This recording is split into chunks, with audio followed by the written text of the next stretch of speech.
Hay una planta de tomate al borde del jardín con las hojas del color del papel viejo y los tallos inclinados hacia el suelo. La mayoría de las personas ya estarían buscando la pala. Pero lo que los científicos del suelo han descubierto cambia todo, y la solución está dentro de tu cocina ahora mismo. Bienvenido a Raíces de Dios, el canal donde la sabiduría antigua de la tierra vuelve a tus manos. Si llegaste hasta aquí, es porque algo en ti sabe que la naturaleza tiene respuestas que nadie te ha contado todavía. Suscríbete ahora mismo y activa la campana de notificaciones. Cada semana compartimos conocimiento que puede transformar tu jardín, tu hogar y tu manera de ver el mundo. Y hoy en particular, no querrás perderte lo que viene. Hoy vamos a hablar de 5 fertilizantes líquidos de costo cero, medidos en laboratorios universitarios de suelos, usados durante generaciones por agricultores amish y menonitas, y que la industria del jardín ha dejado de lado por una razón muy sencilla: no hay ganancia posible en una cáscara de plátano.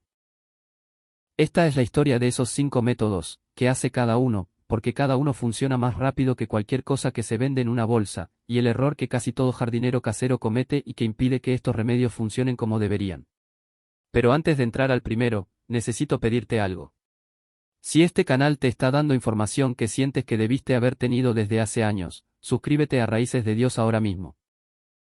Es gratis, toma 2 segundos, y con ese gesto ayudas a que este conocimiento llegue a más personas que lo necesitan. Pulsa el botón de suscripción y activa la campana para no perderte nada de lo que viene. El primer método es lo que los jardineros más experimentados llaman el elixir dorado de las cáscaras de cebolla. Y comienza con una pregunta que vale la pena hacerse antes de que otra cáscara de cebolla termine en la basura: ¿qué parte de la cebolla contiene más potasio? ¿El bulbo blanco que va a la sopa o la piel seca y papácea que se pela y se tira? La respuesta sorprende a casi todo el mundo. Es la piel. Esas capas externas que se consideran basura desde que existen las cocinas concentran una de las dosis más altas de potasio, calcio, magnesio y hierro que pueden encontrarse en cualquier producto del mercado. También contienen un compuesto llamado quercetina, el mismo que hace que el vino tinto, las manzanas y los arándanos sean buenos para el corazón humano. Dentro de una planta, la quercetina hace un trabajo protector similar.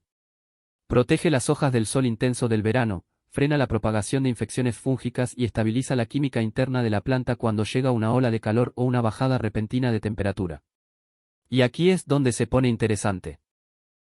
Porque este es el momento en que la mayoría de los jardineros toman el camino equivocado. Escuchan hablar de las cáscaras de cebolla e imaginan que hay que enterrarlas directamente en el suelo, esperando que se descompongan y alimenten las raíces. Ese método funciona, sí, pero tarda semanas. Los nutrientes permanecen atrapados dentro de las fibras secas mientras la planta que está arriba continúa marchitándose. Para cuando las cáscaras se descomponen, la planta ya se ha perdido. El verdadero truco es el agua, y tiene que ver con algo que la mayoría de las personas aprenden en la escuela primaria y olvidan cuando llegan adultos. El agua extrae lo que hay dentro del tejido vegetal de la misma manera en que una bolsa de té libera color y sabor en una taza caliente. Una cáscara de cebolla libera sus minerales dentro de un frasco de agua. El proceso tarda entre 24 y 48 horas a temperatura ambiente. Un puñado de cáscaras secas, un frasco de 1 litro, agua fría del grifo. Eso es todo el proceso. Al cabo de un día, el agua se oscurece hasta el color de un té suave. Al segundo día, toma el tono de un ámbar profundo. Ese color no es una coincidencia. Es el potasio, el magnesio, el calcio y los compuestos de quercetina saliendo del tejido vegetal y disolviéndose en el líquido. Una vez que esos minerales están en el agua, ya están en una forma que la planta puede absorber directamente a través de sus raíces, sin necesidad de compostaje, sin espera, sin descomposición adicional. Vertido en la base de una planta de tomate que está amarillando, o alrededor de un pimiento que ha dejado de dar frutos, este líquido ámbar comienza a actuar en cuestión de días. Los tallos se engrosan. Las hojas nuevas salen en un verde más profundo. La producción de flores aumenta en menos de una semana. Y aquí hay un detalle que la mayoría de los libros de jardinería nunca mencionan: el propio sistema inmunológico de la planta comienza a trabajar con más fuerza. Las plantas tienen una forma de inmunidad, y la quercetina ayuda a activarla. La pudrición del tallo se frena.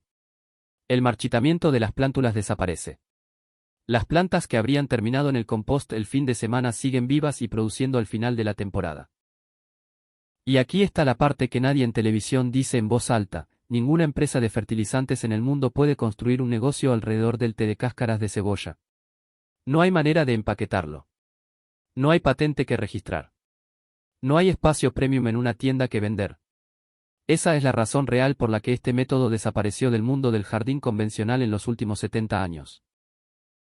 No porque los cristales azules en bolsas de plástico funcionen mejor, sino porque los cristales pueden llevar un logotipo y venderse a precio elevado. El té de cáscara de cebolla alimenta la planta directamente. Pero el siguiente ingrediente no alimenta la planta en absoluto. Alimenta algo mucho más importante.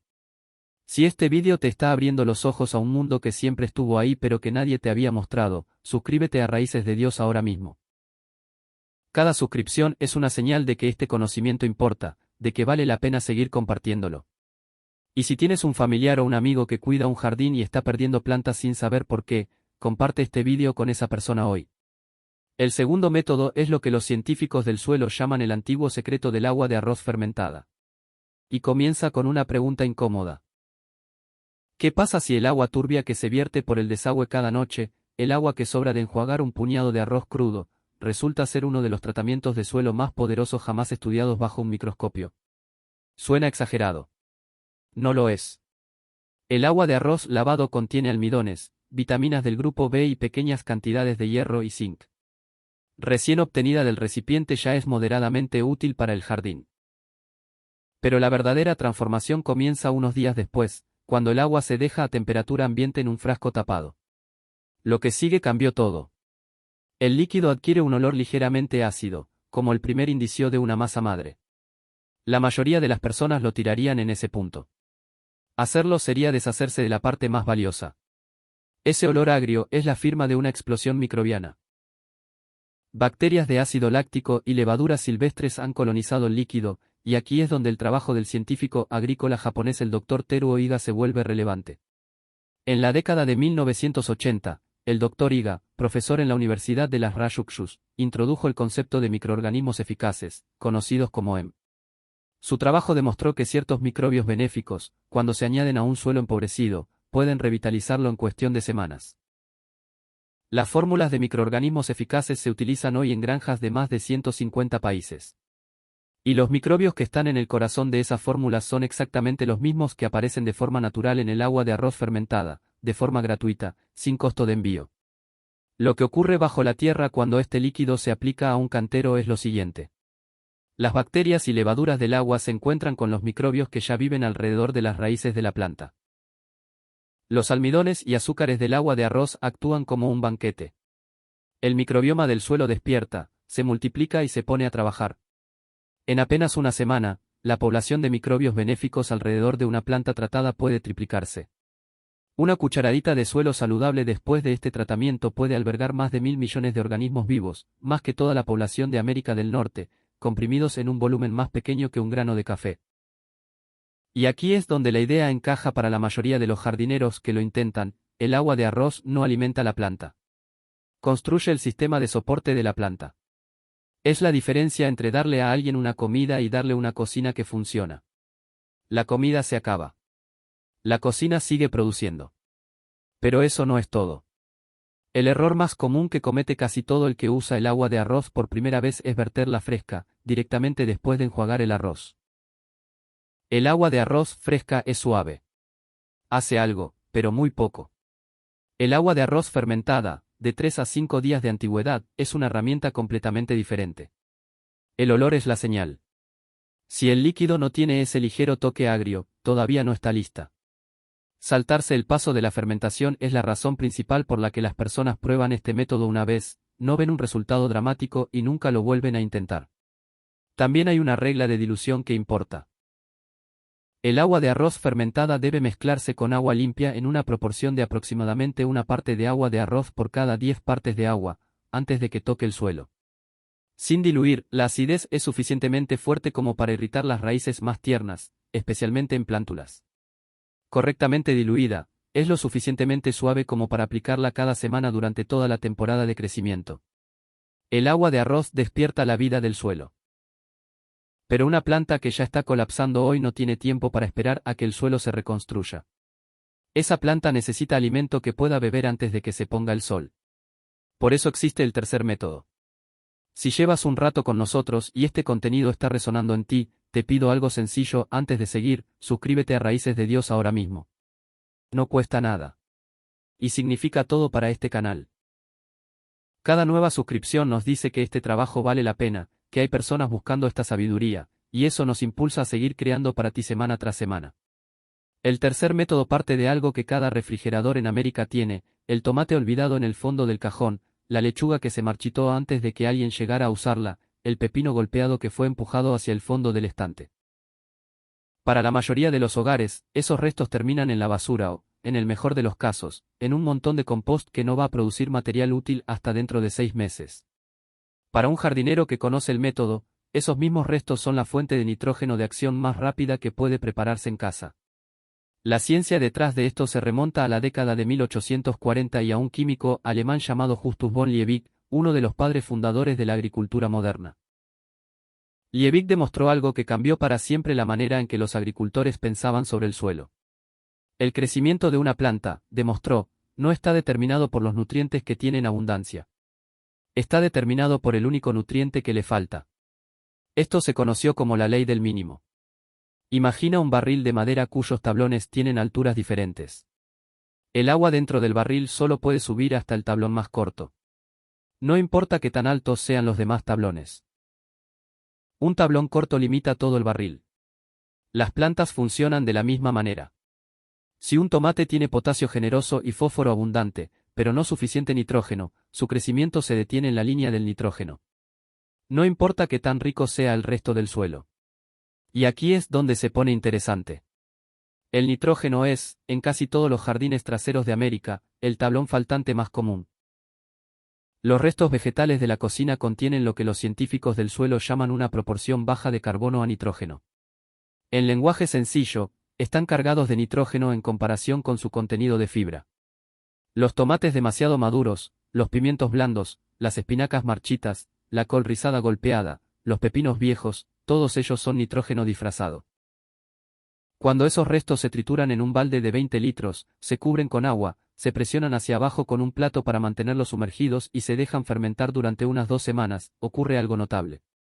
Las bacterias del agua descomponen las células vegetales.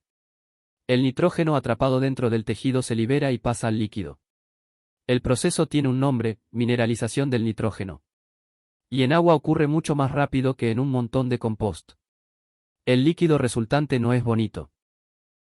Es oscuro, turbio y huele fuerte. El olor es la prueba de que está listo. Cualquier jardinero que haya pasado junto a un barril de té de compost en funcionamiento en pleno verano conoce ese aroma, terroso, penetrante, inconfundible. Diluido en aproximadamente una parte de líquido de restos por cada 30 partes de agua limpia, este digestato va directamente al suelo en la base de la planta. En 4 a 6 días el cambio es visible. Las hojas pálidas y cansadas se vuelven de un verde profundo y pleno. Nuevos brotes emergen desde los nudos de las hojas donde antes no se formaba nada. Los tallos se engrosan cerca de la base. Una planta que parecía terminada el lunes está formando nuevas flores el sábado. Y aquí está el error más común que quema más jardines cada verano que cualquier otro. Muchos jardineros, emocionados por los resultados, aplican el líquido directamente sobre las hojas como un spray foliar o lo vierten sin diluir. Ambas cosas son un desastre. El líquido es suficientemente fuerte como para abrazar las hojas al contacto, y sin diluir puede quemar los pelos radiculares de forma irreversible. Este método funciona en el suelo, a la dilución correcta, aplicado en la zona de raíces, nunca más concentrado y nunca sobre las hojas. Lo que sigue es la verdad silenciosa que la mayoría de los jardineros caseros nunca llega a comprender y que vale la pena sostener un momento. La cocina promedio produce más nitrógeno en una sola semana del que un jardín pequeño de verduras realmente necesita en un mes entero. Los nutrientes no escasean. Simplemente están siendo enviados al vertedero en lugar del cantero. El jardinero que redirige aunque sea la mitad de ese flujo de residuos hacia el suelo dejará de necesitar fertilizante comprado en menos de una temporada. Pero eso no es todo. El nitrógeno resuelve el problema del hambre. Pero la mayoría de las plantas que están colapsando no tienen carencia de un solo nutriente. Les faltan 5 o 6 al mismo tiempo, en cantidades diferentes. Para ese tipo de rescate, un solo ingrediente no es suficiente. El jardín necesita una receta completa. Y eso nos lleva al cuarto método. Si este canal te está dando lo que buscabas, lo que sentías que existía pero no encontrabas. Suscríbete a Raíces de Dios ahora mismo. Y cuéntanos en los comentarios qué planta has estado perdiendo y no sabías por qué. Leemos cada comentario y de verdad nos alegra saber de ti. Tu experiencia puede ayudar a alguien más en esta comunidad. El cuarto método es lo que algunos llaman la mezcla del alquimista, una fórmula de espectro completo hecha íntegramente de cosas que la mayoría de los hogares tiran a la basura cada mañana antes del desayuno. Si cada planta que lucha tiene una combinación ligeramente diferente de deficiencias, ¿qué pasaría si existiera una sola mezcla que cubriera casi todas ellas al mismo tiempo? Esa mezcla existe. Se construye como una receta, con cada ingrediente haciendo un trabajo específico. Y entender qué hace cada uno de verdad es la diferencia entre un tónico que funciona a medias y uno que puede salvar una planta de la noche a la mañana. Se comienza con 3 elementos familiares de la mesa del desayuno. Las cáscaras de plátano aportan potasio, el mineral que impulsa la floración, la fructificación y la capacidad de la planta para mover el agua a través de sus células. Una planta de tomate con carencia de potasio produce frutos pequeños y acuosos con pieles que se agrietan al madurar. Las cáscaras de huevo finamente trituradas aportan carbonato de calcio, el bloque de construcción de las paredes celulares. La deficiencia de calcio es la causa que está detrás de una de las visiones más frustrantes en un jardín de tomates, ese parche negro y hundido en la parte inferior de un fruto que por lo demás es hermoso, conocido como podredumbre apical. Y el café molido usado, el que queda en el filtro después de preparar una cafetera, añade una liberación lenta de nitrógeno y mejora la textura física del suelo. Y aquí es donde se pone interesante, porque buena parte del consejo de jardinería que circula en Internet simplemente está equivocado en este punto, y vale la pena detenerse porque este mito lleva décadas transmitiéndose. Durante todo el tiempo que se pueda recordar, los jardineros han escuchado que el café molido hace el suelo más ácido. Esa es una verdad a medias que se ha estirado hasta convertirse en un mito completo. El café molido fresco y sin preparar sí es ácido. Pero el molido usado, el que sale de una cafetera doméstica o de una prensa francesa, es prácticamente neutro. Las mediciones de los laboratorios universitarios de suelos ubican el molido usado entre 6, 5 y 6. 8 en la escala de pH, casi exactamente donde quiere estar la mayoría de los huertos de verduras. El molido usado no acidificará de forma significativa un cantero. Lo que sí hará es añadir materia orgánica, alimentar lombrices, mejorar el drenaje y liberar nitrógeno lentamente durante varias semanas. Este es el tipo de detalle que separa a un jardinero que ha leído muchos blogs de uno que realmente entiende lo que ocurre en el suelo. El café molido es útil, simplemente no por la razón que la mayoría cree. Pero eso no es todo. 2 ingredientes más llevan esta receta de buena a excepcional. El primero es la sal de Epsom, técnicamente sulfato de magnesio. El magnesio se encuentra exactamente en el centro de cada molécula de clorofila en cada hoja verde de la tierra. Sin magnesio, no hay clorofila. Sin clorofila, no hay fotosíntesis.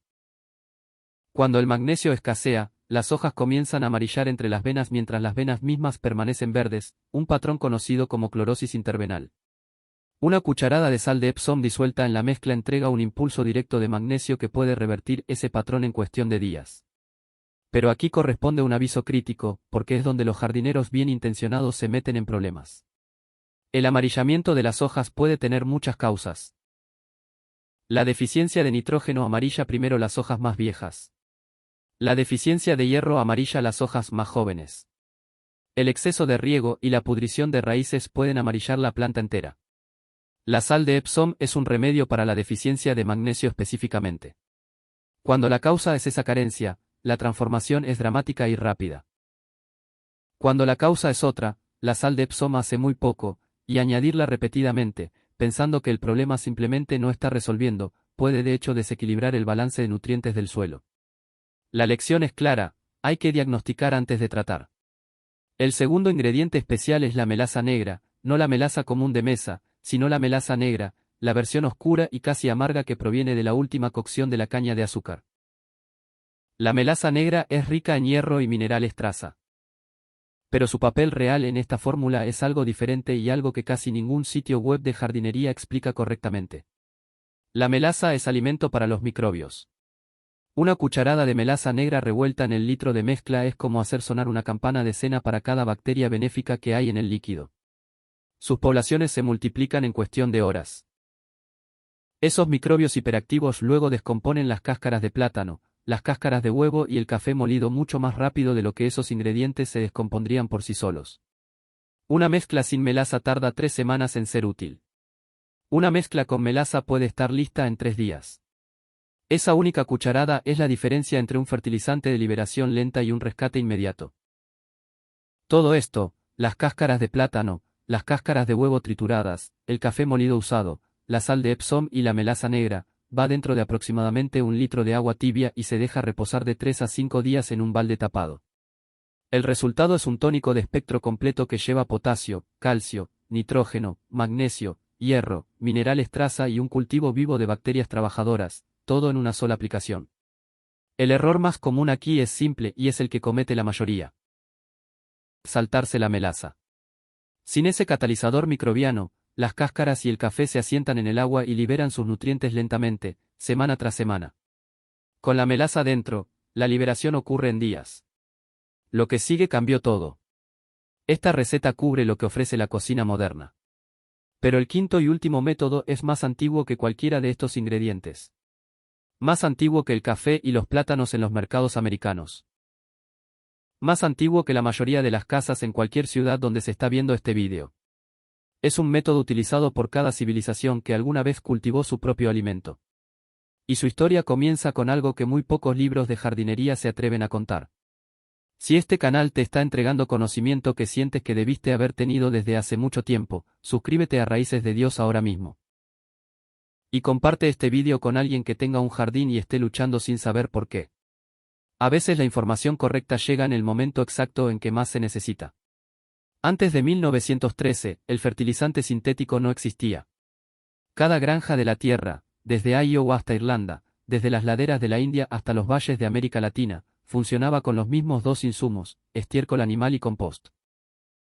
Luego, un químico alemán llamado Fritz Haber, junto con un ingeniero llamado Carl Voss, inventaron un proceso que extrae nitrógeno del aire y lo convierte en amoníaco. Ese invento, conocido hoy como el proceso Haber-Voss, se acredita con frecuencia como el responsable de alimentar a la mitad de la población humana viva en la actualidad.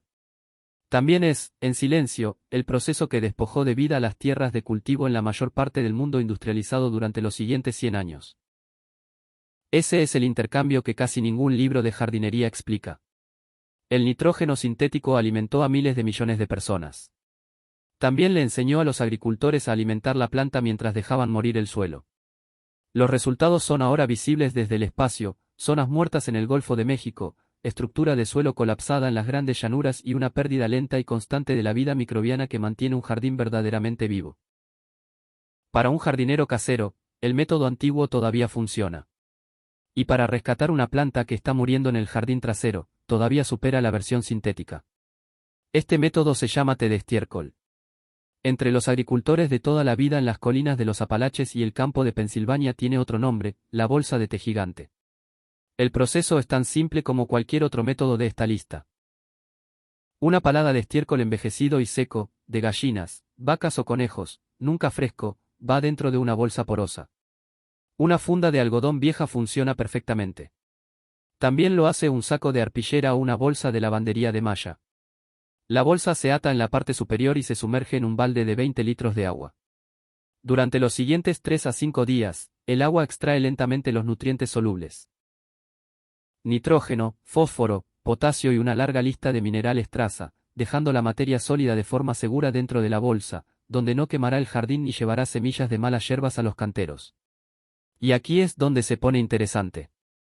Cada tipo de estiércol tiene un perfil diferente, y elegir el correcto importa más de lo que la mayoría de las personas creen.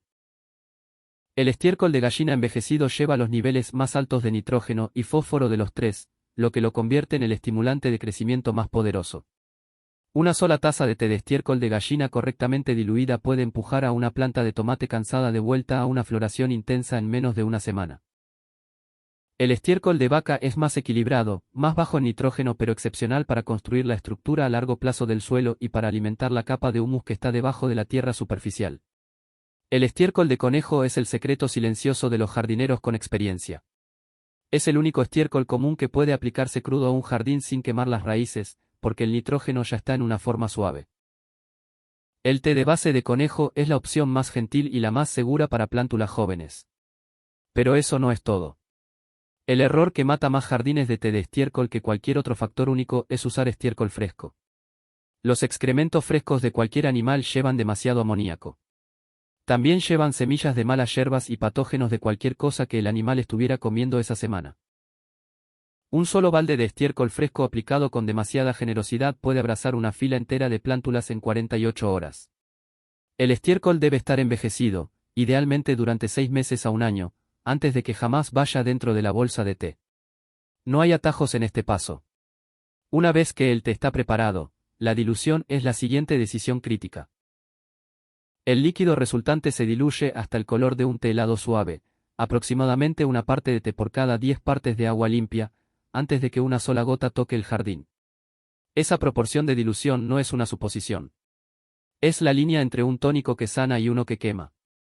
Aplicado a la concentración correcta, una sola taza vertida en la zona de raíces de una planta de tomate puede mantener esa planta vigorosa durante una semana completa, a veces más.